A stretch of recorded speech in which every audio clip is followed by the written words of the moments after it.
የእመቤታችን ቅድስት ድንግል ማርያም ወላጆች እነማን ናቸው? ሀ ዘካርያስና ኤልሳቤጥ፣ ለ ኢያቄምና ሐና፣ ሐመሮሃ አብርሃምና ሳራ።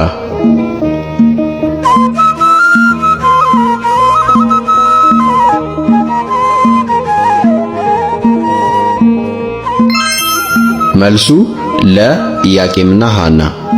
እመቤታችን ቅድስት ድንግል ማርያም ከነገደ ይሁዳ ከሆኑት ከአባታችን ኢያቄምና ከቅድስት ሐና በስዕለት የተገኘች የቃል ኪዳን ልጅ ናት። ጥያቄ ቁጥር 2 ቅዱስ ገብርኤል እመቤታችንን ያበሰራት በስንት ዓመቷ ነበር? ሀ በ12 ዓመቷ፣ ለ በ3 ዓመቷ፣ ሐመሮሃ በ15 ዓመቷ።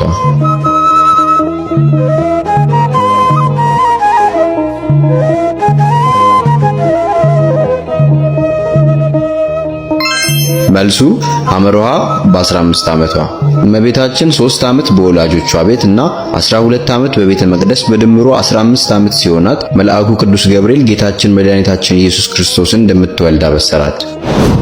ጥያቄ ቁጥር 3 እመቤታችን ወደ ቤተ መቅደስ የገባችው በስንት ዓመቷ ነበር? ሀ በ7 ዓመቷ፣ ለ በ1 ዓመቷ፣ ሐመሮሃ በ3 ዓመቷ።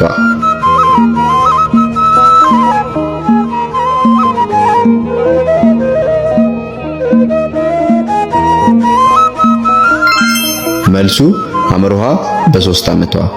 ወላጆቿ ለፈጣሪ በገቡት ቃል መሰረት ጡት በጣለች ጊዜ በ3 ዓመቷ ለእግዚአብሔር ስጦታ አድርገው ለቤተ መቅደስ አስረክበዋታል። ጥያቄ ቁጥር 4 እመቤታችን ቅድስት ድንግል ማርያም ጌታችንን ጸንሳ ሳለ ዘመዷን ኤልሳቤጥን ለመጠየቅ የሄደችው ወዴት ነበር?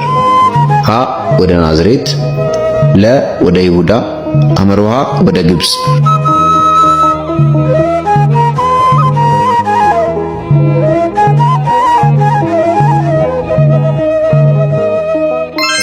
መልሱ ለ ወደ ይሁዳ። መልአኩ ቅዱስ ገብርኤል ኤልሳቤጥ መጸነሷን በነገራት ጊዜ እመቤታችን ደስታዋን ለመካፈልና ለማገልገል ወደ ይሁዳ ተራራማ ክፍል ተጉዛለች። ጥያቄ ቁጥር 5 የእመቤታችን ዕረፍትና ትንሣኤ የሚታሰበው በየትኛው ወራት ነው? ሀ በህዳርና በመስከረም፣ ለ በጥርና በነሐሴ፣ ሐመሮሃ በህዳርና በግንቦት።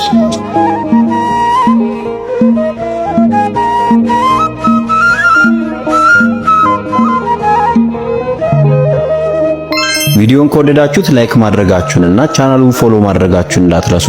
የአምስተኛውን ጥያቄ መልስ ኮመንት ላይ እንድትመልሱ እንጠይቃለን።